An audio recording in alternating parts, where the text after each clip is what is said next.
Booklet 4, Activity 1, Introductory Lecture. The Wall Street crash and depression was a profoundly transformative event, like a war. However, where the former's ability to create change was pragmatic and temporary, the events of 1929 led to permanent change.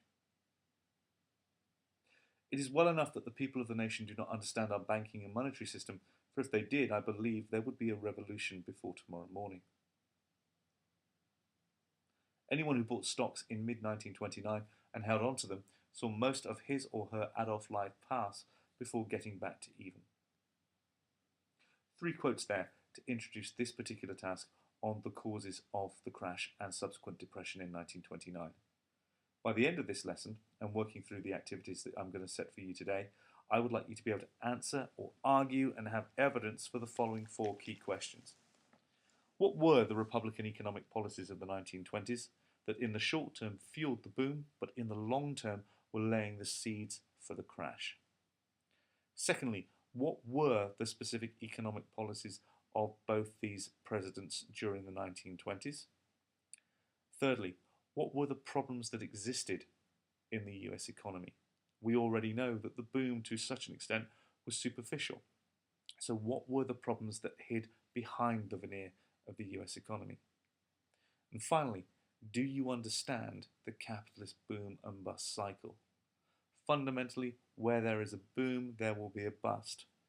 The bigger the boom, the bigger the bust.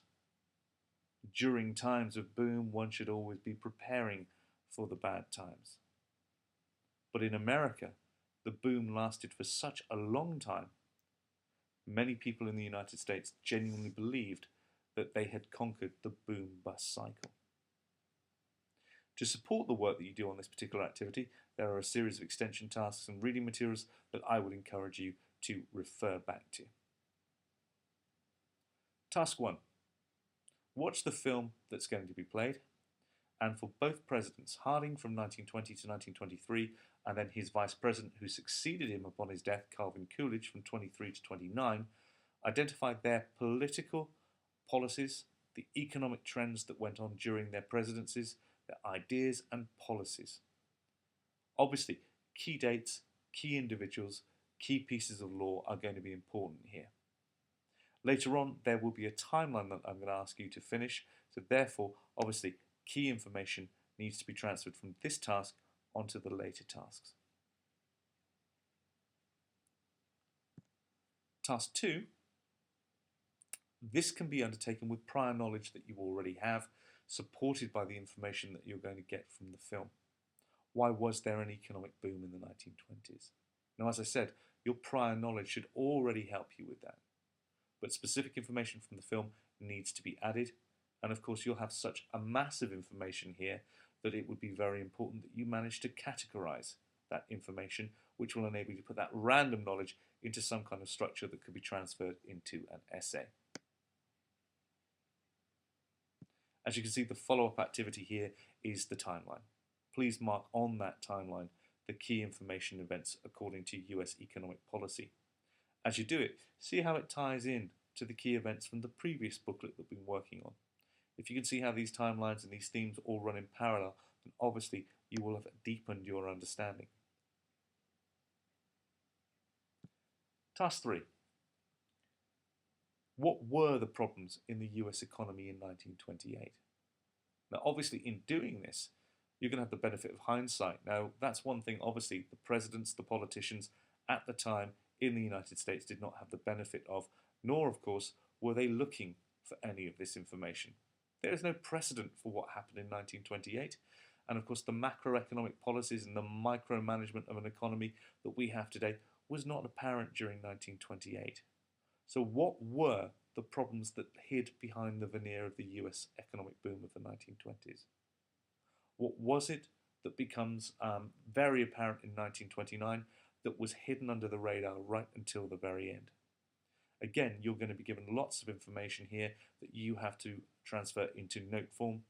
And at the end, obviously, I would like you to think of how you could possibly categorize all this information to apply some kind of rigor and structure to your notes. You'll also be given information not just specific to the United States nationally, but also to Florida specifically.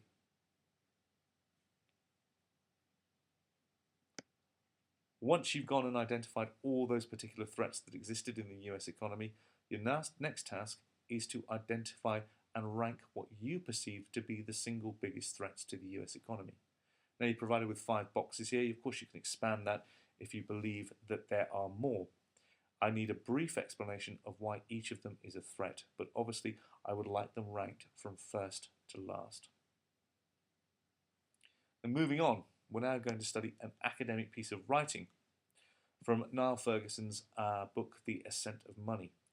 Now, as we already explained in the overview to this booklet, Ferguson breaks down the boom and bust cycle into 5 distinct stages. That is displacement, euphoria, mania, distress, and revulsion. What I would like you to do now is I would like to apply that 5 criteria to his overview of the 1920s.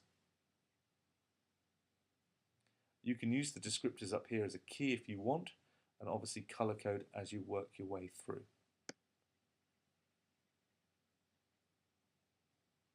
Finally, task 6 pulls all of this together with this wonderful advantage we have for this particular course in that what happened in 1929 effectively on a smaller scale repeated itself in 2007. What I'm going to want you to do is just to broaden your understanding of the economics of boom and bust, compare what happened in 1929 to 2007 by using the link here from the BBC website. See if you can see any comparisons between the story of the meltdown of 1929 and what led up to it in the late 1920s to what occurred in 2007. Space provided down here at the bottom for you to make your